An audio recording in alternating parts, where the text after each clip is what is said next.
आज pastor Joseph Prince के साथ। क्या आप तैयार हैं वचन के लिए? इफिसियों अध्याय 4। कोई गंदी बात तुम्हारे मुंह से ना निकले, अन्य शब्दों में शिकायत करना बंद कर दो। शब्द गंदा यहाँ ग्रीक शब्द है, इसका मतलब अपवित्रता नहीं है। निसंदेह अपवित्रता गंदी होती है, ये जाहिर सी बात है। ये अपवित्रता का हवाला नहीं दे रहा है, ये ऐसे शब्द का हवाला है जो इस्तेमाल करने योग्य नहीं है, ना इस्तेमाल करने लायक शब्द ग्रीक में। कोई गंदी बात तुम्हारे मुंह से ना निकले, पर आवश्यकता के अनुसार वही जो उन्नति के लिए उत्तम हो, ताकि उससे सुनने वालों पर अनुग्रह हो जो भी सुने। अब अनुग्रह क्या है? ऐसी कृपा जिसके हम योग्य नहीं हैं। मुझे अच्छी आमीन मिल सकती है। आश्चर्य होता था कि कोई कैसे अनुग्रह से परिपूर्ण हो सकता है, क्योंकि स्टीफन चर्च के पहले शहीद बाइबल कहते हैं कि वो अनुग्रह से भरे हुए थे, वो अनुग्रह और विश्वास से भरे हुए थे। यूहन्ना 1:14, यीशु अनुग्रह और सच्चाई से परिपूर्ण थे। आप स्टीफन की तरह अनुग्रह से परिपूर्ण कैसे हो सकते हैं? आमीन। यीशु अनुग्रह और सच्चाई से परिपूर्ण है, जाहिर सी बात है, पर स्टीफन बस एक विश्वासी थे। जी हां, वो असल में एक डीकन थे, पास्टर भी नहीं थे। वो पास्टर भी नहीं थे, फिर भी वो अनुग्रह और सच्चाई से परिपूर्ण थे। कैसे? यहां एक रहस्य है। पता है, पुराने किंग जेम्स में लिखा है जो उन्नति के लिए उत्तम हो। जी हां, उन्नति के लिए उत्तम हो। यहां इसमें लिखा है कि आवश्यकता अनुसार उन्नति के लिए उत्तम हो, ताकि ये अनुग्रह प्रदान कर सके जो कुछ भी वृद्धि के लिए हो, जो भी वृद्धि के लिए हो। उन्नति का अर्थ होता है बनाना। यह शब्द लिया गया है ग्रीक शब्द ओइकोडोमियो से, जो है एक इमारत बनाना, एक घर बनाना। एक घर की अपेक्षा ये ऊंची इमारत है, ऊंची इमारत यानी ओइकोडोमियो, ठीक है। और यहां इसमें लिखा है कि भवन का निर्माण करो।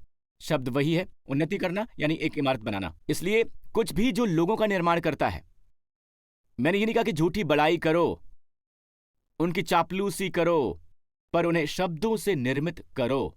संदर्भ है शब्द, चाहे ये कुछ भी हो जो लोगों का निर्माण करता हो।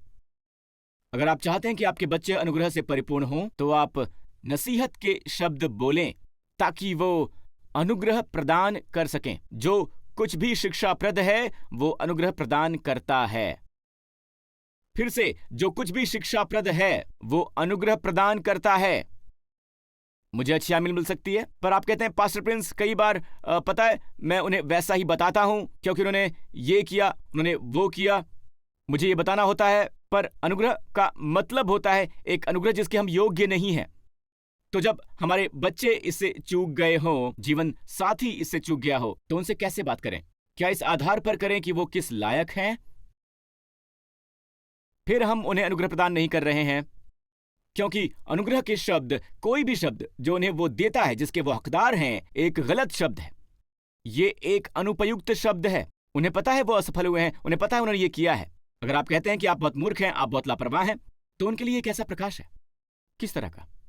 आपने उन्हें कुछ भी नहीं दिया है। आमीन। पर जब उन्होंने कुछ गलत किया है और आप कहते हैं कि मैं चाहता हूं कि तुम जान लो कि मैं तुमसे प्रेम करता हूं, इससे उन्हें कुछ होता है। मैं चाहता हूं तुम जान लो कि तुम मेरी नजरों में पूरी तरह से परिपूर्ण हो। मेरी नजर में परमेश्वर हमें ऐसे ही देखते हैं दोस्तों। तो बाइबल हमें बताती है, जब हम ऐसे शब्द बोलते हैं जो शिक्षा देते हैं, तो वो प्रदान करेंगे। ये शब्द ताकि ग्रीक क्रम में है हीना, ताकि ये अनुग्रह प्रदान कर सके। जो कुछ भी शिक्षाप्रद है वो अनुग्रह देता है। और इसीलिए आप में से उनके लिए जो अन्य भाषा में प्रार्थना कर रहे हैं, किसी वजह से मेरा बेटा जस्टिन, जब भी मैं अन्य भाषा में प्रार्थना करता हूं, वो हंसता है और फिर वो प्रार्थना करता है। शायद वो भरा जा रहा है, वो भी करता है आजा बजा जा जा जा जा, और फिर मैं उसको छूता हूं और अन्य भाषा में प्रार्थना करता हूं, और फिर वो हंसता है और अन्य भाषा में प्रार्थना करने लगता है। तो चाहे वो भरा या नहीं भरा हो, जब भी मैं उसे छूता हूं वो अन्य भाषा में प्रार्थना करता है। लेकिन अभी वो 2 दिन पहले ही 3 साल का हुआ है, और ये अद्भुत है कि परमेश्वर ने हमें ये वरदान दिया है। इसलिए क्योंकि 1 कुरिन्थियों 14 में लिखा है, क्योंकि जो अन्य भाषा में बातें करता है, इसे जोर से कहिए चर्च, उन्नति करता है, खुद को बनाता है। पता है आप एक इमारत हैं, आपका शरीर एक मंदिर है। पता है एक शिक्षा है जिसमें लिखा है कि आप एक अन्य भाषा में बात करते हैं तो आप अपनी ही उन्नति करते हैं। पर असल में जब मैं बाइबल पढ़ता हूं तो बाइबल में मुझे ये बात नहीं मिलती है। आपका आंतरिक मनुष्य तो उन्नति कर रहा है, इसमें लिखा है वो अपनी उन्नति करता है, जिसमें उसका शरीर शामिल है। असल में आपकी देह वो हिस्सा है जिसे परमेश्वर कहते हैं कि क्या तुम नहीं जानते कि तुम्हारा शरीर परमात्मा का मंदिर है और परमेश्वर अपने मंदिर का ध्यान रखते हैं। उन्होंने पवित्र आत्मा को एक खास भाषा के साथ वहां रखा है ताकि जब आपको मरम्मत की जरूरत हो, चाहे ये आपकी छत हो या आपका ऑडियो सिस्टम, या फिर आपकी खिड़की टूट रही है, या फिर आपके आंतरिक अंग ठीक से काम नहीं कर रहे हैं, तो ये आत्मा में प्रार्थना करने का समय है। क्योंकि जो कोई आत्मा में प्रार्थना करता है वो अपना निर्माण करता है, वो अपनी उन्नति करता है। मुझे रहस्य पता चला, जब आप खुद का निर्माण करते हैं तो अनुग्रह से भरपूर कैसे रहें। जो कुछ भी शिक्षाप्रद है वो अनुग्रह प्रदान करता है, जो कुछ भी नसीहत देता है वो अनुग्रह प्रदान करता है, जो कुछ भी शिक्षाप्रद है वो अनुग्रह प्रदान करता है। तो जितना मैं अधिक प्रार्थना करता हूं उतना अधिक मैं स्वयं को उन्नत करता हूं।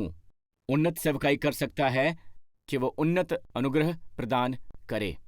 तो इस तरह से आप अनुग्रह से भरपूर होते हैं। ठीक है, तो यहां लिखा है, बाय द वे आपको पता है हमारे पास इसका एक उदाहरण है। हमारे पिता ने भी अपने पुत्र के साथ यही किया, हमारे प्रभु यीशु मसीह के साथ। प्रभु यीशु का पहला चमत्कार था एक विवाह में पानी को दाख मधु में बदलना। और उस पहले चमत्कार के पहले पिता ने आकाश को खोल दिया। जब यीशु का बपतिस्मा हुआ वो यरदन नदी के बाहर आए, और बाइबल में लिखा है कि मुझे ये पसंद है, बाइबल में लिखा है परमेश्वर ने उनके लिए आकाश खोल दिया, जैसे पूरा आकाश उनके लिए खुल गया। पूरा आकाश उनके लिए खुल गया। आप उनमें हैं, आप एक खुला आकाश हैं। आमीन। पूरा आकाश उनके लिए खोल दिया गया जब यीशु पानी से बाहर आए और पिता ने कहा तुम मेरे प्रिय पुत्र हो। अब ये उनके एक भी चमत्कार करने से पहले की बात है कि तुम मेरे प्रिय पुत्र हो जिससे मैं अत्यंत प्रसन्न हूं।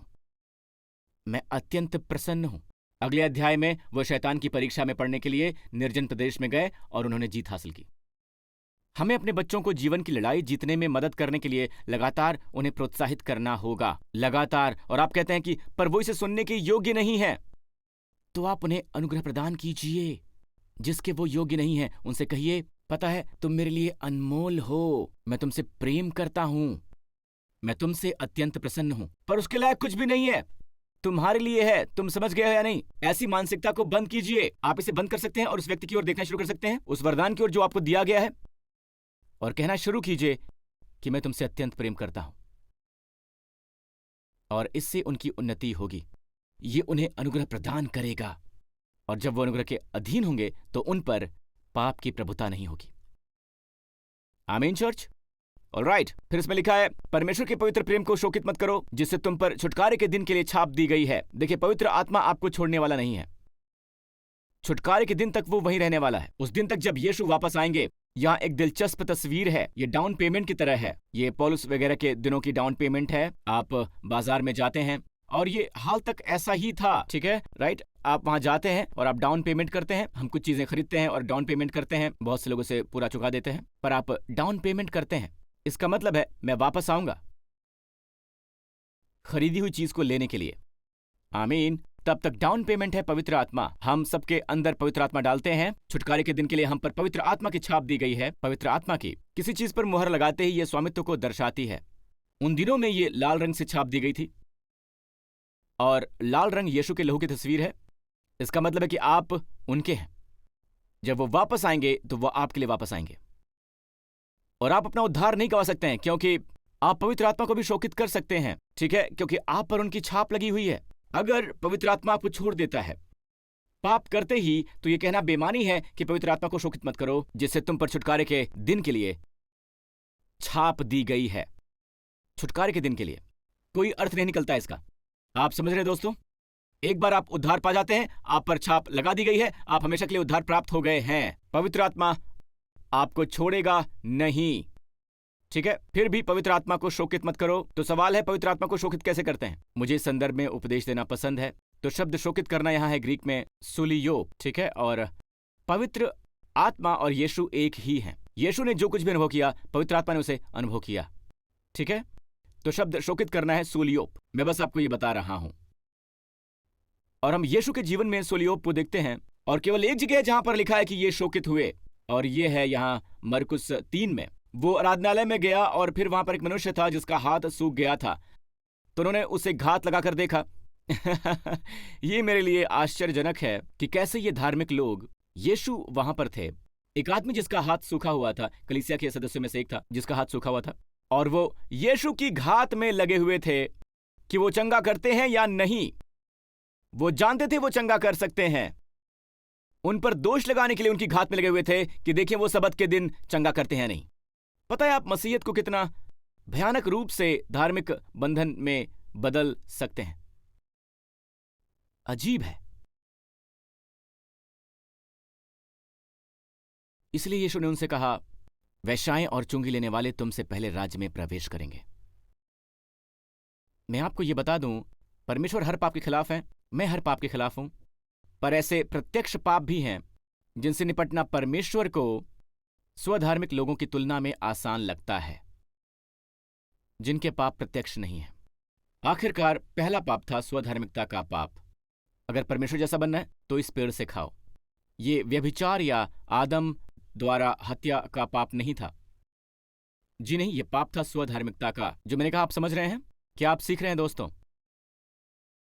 तो वो उसकी घात में लगे हुए थे। ठीक है, वचन 3, उसने सूखे हाथ वाले मनुष्य से कहा, बीच में खड़ा हो। मुझे यीशु की शैली पसंद है। वो इधर उधर की बातें नहीं करते हैं। आमीन। वो कहते हैं बीच में खड़ा हो ताकि सब लोग देख सकें। फिर यीशु ने उनसे कहा, क्या सबत के दिन भला करना उचित है या बुरा करना, प्राण को बचाना या फिर मारना? पर वो चुप रहे। आगे, जब उन्होंने उनको क्रोध से चारों ओर देखा। दोस्तों, ये बाइबल में पहली बार दर्ज किया गया है, पहली बार दर्ज किया गया है कि यीशु शोकित थे। मैं जानता हूं आप सोच रहे हैं कि यीशु पैसों की हेराफेरी करने वालों के पास गए थे। मंदिर में मेज पलट गई थी क्योंकि वो लोगों को गाली दे रहे थे पैसे के लेन देन वाली जगह में, वगैरह वगैरह। पर कोई रिकॉर्ड नहीं है। मैं मानता हूं वो क्रोधित थे, पर इसका कोई रिकॉर्ड नहीं था कि वो क्रोधित थे। क्रोधित शब्द वहां दिखाई नहीं देता है। हम मानते हैं, हमने इसमें पढ़ा है, पर ये जहां दिखाई देता है ये वो शास्त्रांश है। और चलिए देखते हैं कि प्रभु किस बात पर क्रोधित होते हैं। ओके, और केवल क्रोधित ही नहीं, शोकित होते हैं। और ये शब्द शोकित वही शब्द है सोलियोप। यहां पर पुत्र के साथ पवित्र आत्मा भी शोकित हुआ। आमीन। जी हां, पवित्र आत्मा भी। तो प्रभु किस बात पर शोकित होते हैं? उन्होंने उनके हृदय की कठोरता से दुखी होकर क्रोध से उनकी ओर देखा। दुखी होकर, अनुग्रह की कमी की वजह से हृदय की कठोरता, यही परमेश्वर को शोकित करता है कि आप अपना हृदय भी नहीं खोल सकते हैं। जब आप देखते हैं कि लोग अनुग्रह का उपदेश दे रहे हैं तो आप क्रोधित हो जाते हैं कि वो लोगों को पाप करने का लाइसेंस दे रहे हैं। कह रहे हैं कि वो सबत का दिन तोड़ सकते हैं। कोई व्यक्ति चंगा हो रहा है, किसी को उद्धार मिल रहा है, तो इससे क्या सरोकार है आपका? आमीन। कठोर हृदय, वो अनुग्रह का जवाब नहीं दे सकते हैं, जबकि चुंगी लेने वाले और वेश्याएं ऐसा कर सकती हैं। वो परमेश्वर के अनुग्रह का जवाब नहीं दे सकते हैं। ये भयावह है। यीशु ने जिन लोगों के लिए चमत्कार किया, चाहे बहरों के कान खोलना हो, अंधे की आंखें खोलना हो, कोढ़ियों को शुद्ध करना हो, वो सभी पापी थे। जो लोग ग्रहण नहीं कर सकते थे, उनके समय के धार्मिक अगुए हैं। उनके बारे में सोचिए। और वो कल, आज और हमेशा के लिए वैसा ही है। जो बात लोगों को ग्रहण करने से रोकती है वो है अनुग्रह की कमी, हृदय की कठोरता। अपने पड़ोसी से कहिए कि कठोर हृदय मत रखो। दूसरे को जगाकर कहिए कि आप कठोर हृदय से सो रहे हैं। मैं किसी को सोते हुए नहीं दिख रहा हूं, मैं तो बस मनोरंजन के लिए ऐसा कह रहा हूं। ओके, तो यहां वो कहते हैं शोकित होना, वही शब्द है। तो पवित्र आत्मा को कौन सी बात शोकित करती है? अनुग्रह की कमी। फिर से इफिसियों पर जाइए। क्या आपने पवित्र आत्मा के शोक और अनुग्रह पर गौर किया है? वहां संदर्भ पर गौर किया। जब आपके शब्द अनुग्रह प्रदान करने वाले ना हो, जब आप लोगों को वो देते हैं जो मैं उन्हें बताने जा रहा हूं, जो मुझे लगता है कि जिसके वो योग्य हैं, तो मैं उन्हें बताऊंगा। अगर आप उन्हें वो देते हैं जिसके वो हकदार हैं, तो यह पवित्र आत्मा को दुखी करता है। उसी तरह से अगर आप अनुग्रह शब्द से भरे हुए हैं, यह पवित्र आत्मा को प्रसन्न करता है। इसे आप कभी कभी महसूस कर सकते हैं। इसलिए पिता द्वारा यीशु की पुष्टि की गई। पता है, जब पहली बार पिता कहते हैं तुम मेरे प्रिय पुत्र हो, उन्होंने एक भी बार चमत्कार नहीं किया है। पता है ये कहां हुआ? ये पृथ्वी के सबसे निचले स्थान पर हुआ। पृथ्वी तल से 1000 से अधिक 100 फीट नीचे, यह डेड सी के नजदीक है, और वो स्थान जहां यीशु का बपतिस्मा हुआ था। और मृत सागर पृथ्वी पर सबसे निचला स्थान है, जो समुद्र तल से 1000 फीट से अधिक नीचे है। समुद्र तल से नीचे। दूसरी बार हमारे पास है पिता का यह कहकर पुष्टि करना कि तुम मेरे प्रिय पुत्र हो। यह हरमन पर्वत पर था, और हरमन पर्वत सबसे ऊंची चोटी है इजराइल में, और इसकी ऊंचाई 9000 फीट से अधिक है। लगभग 10,000 फीट है इसकी ऊंचाई समुद्र तल से। मैंने कभी भी किसी को इस पर उपदेश देते हुए नहीं सुना, और प्रभु ने मुझसे बात की। वो कहते हैं कि सबसे निराशाजनक क्षणों में, अपने बच्चे के जीवन के सबसे कठिन हालात में उनसे दृढ़ता से कहिए, उन्हें बताइए आप उनसे प्रेम करते हैं। इसका अर्थ क्या है? वो असफल हो गए हैं। इसका मतलब है शायद उन्होंने आपसे झूठ बोला हो, या उन्होंने आपकी पीठ पीछे काम किया है। अब आपको इसके बारे में पता चला, वो अपने बदतर हालात में हैं। यही कहने का समय है कि तुम मेरे प्रिय हो, मैं तुमसे प्रेम करता हूं, मैं तुमसे अत्यंत प्रसन्न हूं। तुम्हारे कार्य से बहुत प्रसन्न हूं ये कहने की आवश्यकता नहीं है। तुमसे, व्यक्तिगत रूप से तुमसे, मैं तुमसे अब भी प्रेम करता हूं। तुम अनमोल हो मेरे लिए, अपने बदतर हालात में भी। और जब भी वो कुछ जीतते हैं, वो अपने जीवन में जीतते हैं, उनके पास अपने उच्चतम स्थानों में उपलब्धि है। हरमन पर्वत भी उनकी पुष्टि करता है, क्योंकि उनके सभी दोस्त वहां पर मौजूद हैं। वो आपकी नजर की तरफ देख रहे हैं। उदासीन व्यक्ति के जैसा ना बने, जो कल, आज और हमेशा एक जैसा रहेगा। पता है, दृढ़ता से कहने वाला पिता बनिए और उनसे कहिए कि मुझे तुम पर नाज है। आपकी बातों के मायने उन 10 दोस्तों से ज्यादा होगा जो उसके आसपास हैं। आमीन। प्रभु की स्तुति हो। और चलिए हम वापस कहानी पर चलते हैं। मरकुस 3। आप सीख रहे हैं, आप आशीषित हो रहे हैं। कौन सी बात यीशु को शोकित करती है? वो कल, आज और हमेशा वैसे ही है। अनुग्रह की कमी। यहां ये प्रत्यक्ष पाप की बात नहीं कर रहा है, ये बात है अनुग्रह की कमी की, क्रोध की। उसने कठोरता से उस मनुष्य से कहा, अपना हाथ बढ़ाओ। उसने हाथ बढ़ाया और वो अच्छा हो गया। फरीसी खुश हो गए, वो आनंद से उछल पड़े और आराधनालय में सभी लोग कहने लगे, आमीन, आमीन। माफ कीजिएगा, मैं भटक गया था। इसमें लिखा है, तब फरीसी बाहर जाकर तुरंत हेरोदियों के साथ उनके विरोध में सम्मति करने लगे कि उसे किस प्रकार नाश करे। और जब अनुग्रह की बात आती है तो संसार की प्रतिक्रिया विकृत पागलों जैसी हो जाती है। मुझे उम्मीद है आप सीख रहे हैं। चलिए वापस चलें इफिसियों 4 पर। पवित्र आत्मा को शोकित मत करिए। हम जानते हैं पवित्र आत्मा शोकित है, क्योंकि जब शब्द अनुग्रह प्रदान नहीं करते हैं तो वो शोकित हो जाता है। ठीक है, इसे समाप्त करते हैं। वचन 31 और 32। सब प्रकार की कड़वाहट और प्रकोप और क्रोध और कलह और निंदा सब बैर भाव समेत तुमसे दूर हो जाएं, और एक दूसरे पर कृपालु और करुणामय हो। और जैसे परमेश्वर ने मसीह ने तुम्हारे अपराध क्षमा किए, वैसे ही तुम भी एक दूसरे के अपराध क्षमा कर दो। ये इफिसियों अध्याय 4 का अंतिम वचन है। परमेश्वर ने मसीह में तुम्हारे अपराध क्षमा किए। वर्तमान काल है या भूतकाल है या भविष्य काल है? भूतकाल है। परमेश्वर ने मसीह में तुम्हें क्षमा किया।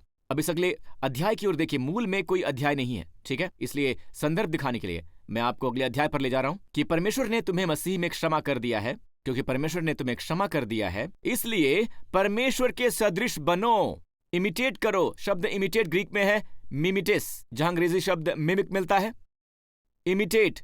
ठीक है, इसलिए प्रिय बालकों की नाई परमेश्वर के सदृश बनो। मुझे लगता है कि किंग जेम्स और न्यू किंग जेम्स काफी कमजोर हैं इस शब्द डियर के मामले में। यह शब्द है अगापिटोस, जो है शब्द प्रिय।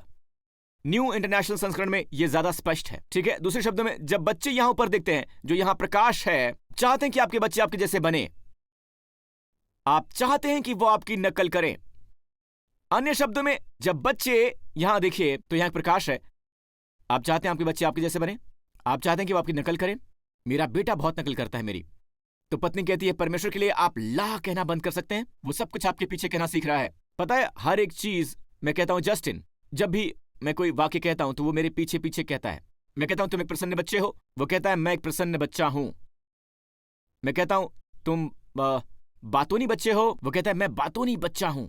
पता है, मेरे लिए ये एक संकेत है कि उसे पता है कि उसे प्रेम किया गया है, क्योंकि इस वचन में जो लिखा गया है वो ये है कि जब बच्चों को प्रेम किया जाता है तो माता पिता की नकल करते हैं। क्या आप भयभीत हैं कि वो आपकी नकल करते हैं? अन्य शब्दों में, उन्हें इतना उपदेश नहीं देना है, डराना धमकाना नहीं है। वो हमारी नकल करते हैं जब उन्हें पता होता है कि हम उनसे प्रेम करते हैं। ठीक है, एम्प्लीफाइड बाइबल। परमेश्वर का अनुकरण करने वाला बनो, उनका अनुकरण करो जैसे प्यारे बच्चे अपने पिता की नकल करते हैं। अन्य शब्दों में, अगर आपके बच्चे आपकी नकल नहीं करते हैं तो वो इसलिए कि उन्हें इसका एहसास नहीं है कि आप उनसे प्रेम करते हैं। तो यहां हमारे पास एक प्रकाश है। जब आप अपने बच्चों को बिना शर्त प्रेम करते हैं, बिना शर्त प्रेम, आमीन, आप भयभीत होते हैं क्योंकि आप कहते हैं कि उनके दुर्व्यवहार पर अगर प्रेम दिखाऊंगा तो मैं उन्हें एक गलत संदेश दे रहा हूं। अब परमेश्वरीय लोगों की सलाह पर चलना बंद कीजिए। जब पालन पोषण की बात आती है तो अपरमेश्वरीय लोगों की सलाह पर चलना बंद कीजिए, परमेश्वर की सलाह पर चलिए। मैंने ये नहीं कहा कि आप उन्हें बताइए कि आपने जो किया है उससे मैं खुश हूं। मैंने कहा उनसे कहिए कि मैं सदैव तुमसे प्रसन्न रहूंगा, मुझे हमेशा तुमसे प्रेम रहेगा। तुमने जो किया वो गलत था, इससे तुम्हारे लिए मेरा प्रेम नहीं बदलेगा। खासकर जब वो उदास हो और उन्होंने सुना हो कि वो जानते हैं कि उन्हें प्रेम किया जाता है। बाइबल कहती है जब वो जानेंगे कि उनसे प्रेम किया गया है तो वो आपकी नकल करेंगे। आप चर्च जाएंगे, वो चर्च जाएंगे। आप अपनी पत्नी से प्रेम करेंगे, वो अपनी पत्नी से प्रेम करेंगे। आमीन। इसलिए इससे पहले कि आप किसी लड़की से शादी करें, जवान लोग जो यहां हैं, अपनी मां की ओर देखिए। आज से 20 साल बाद आपकी गर्लफ्रेंड ऐसी ही होगी। आप जानना चाहते हैं कि आज से 15 साल बाद आपका बॉयफ्रेंड कैसा होगा? अपने पिता की ओर देखिए। आमीन। प्रभु की स्तुति हो। यही मेरा आज का उपदेश है। प्रभु आपको आशीष दें। हालेलुया। दोस्तों, आप चाहे जहां भी हों, मैं ये नहीं मानता कि परमेश्वर आपको यहां पर सिर्फ इसलिए लाए हैं कि एक अच्छा उपदेश सुने और फिर जैसे आए थे वैसे चले जाएं। नहीं दोस्त, अनंत काल वास्तविक है। जो लोग पहले जा चुके हैं वो दूसरी तरफ हैं, सोने की सड़कों पर ऊपर नीचे कूद रहे हैं। और यकीन मानिए जब मैं कहता हूं कि वो हमसे ज्यादा जीवंत हैं तो हम इस शरीर से बोझिल हैं, इसका यह मतलब है। बाइबल कहती है हमारे पास एक दिन बिल्कुल नया शरीर होगा। इस सब की कीमत यीशु के उस लहू से चुका दी गई है जो कलवारी के क्रूस पर बहाया गया था। अपना विश्वास उनमें डालिए, दुख की संतान, उनमें भरोसा डालिए। अगर आपकी चेतना पाप से परेशान हो रही है तो उन पर भरोसा रखिए। जी हां, मसीह आपके पापों की खातिर मरे हैं। अगर ये आप हैं तो इस समय जहां भी हो अपने हृदय से इस प्रार्थना को कीजिए। जो भी इसे इस समय देख रहा है मेरे पीछे इसे कहिए, हे स्वर्गीय पिता, मेरा मानना है कि यीशु मसीह परमेश्वर की संतान है और ये कि उस क्रूस पर मरे मेरे सभी पापों की खातिर और वो मुर्दों में से जी उठे मेरे पापों के बिना। उन्होंने आपकी नजरों से मेरे पापों को दूर करने का उत्तम कार्य पूर्ण किया अपनी नजरों से। धन्यवाद है पिता। यीशु मसीह मेरे प्रभु और मेरे उद्धारकर्ता हैं और मैं धन्यवाद करता हूं कि मैं सदैव के लिए उद्धार प्राप्त हूं। मेरे पाप क्षमा कर दिए गए हैं। मैं अत्यधिक आशीषित हूं और आपका अनुग्रह मुझ पर है और मुझे अत्यंत प्रेम किया गया है। यीशु के नाम पर आमीन, आमीन, आमीन। आइए सभी अपने पांव पर खड़े हो जाइए। इस पूरे स्थान पर अपने हाथ उठाइए कि आने वाले सप्ताह प्रभु आपको इब्राहिम की आशीषों से और व्यवस्था विवरण 28 की आशीषों से आशीषित करें और स्वयं प्रभु आपको सलामत रखें, सुरक्षित रखें, संरक्षित रखें सभी खतरे से, हानि से, बीमारी से और सभी बुराई से। प्रभु आप पर और आपके बच्चों पर अपना मुख चमकाते रहें, आप पर अनुग्रह प्रदान करें जहां कहीं भी आप जाएं। प्रभु अपना मुखमंडल आप पर और आपके परिवारों पर उठाएं और आपको और आपके प्रियजनों को प्रदान करें अपना शालोम, स्वास्थ्य, संपूर्णता और शांति। प्रभु यीशु मसीह के नाम पर। और सभी लोगों ने कहा आमीन। परमेश्वर आपको आशीष दें। हम आपसे फिर मिलेंगे। आप जा सकते हैं।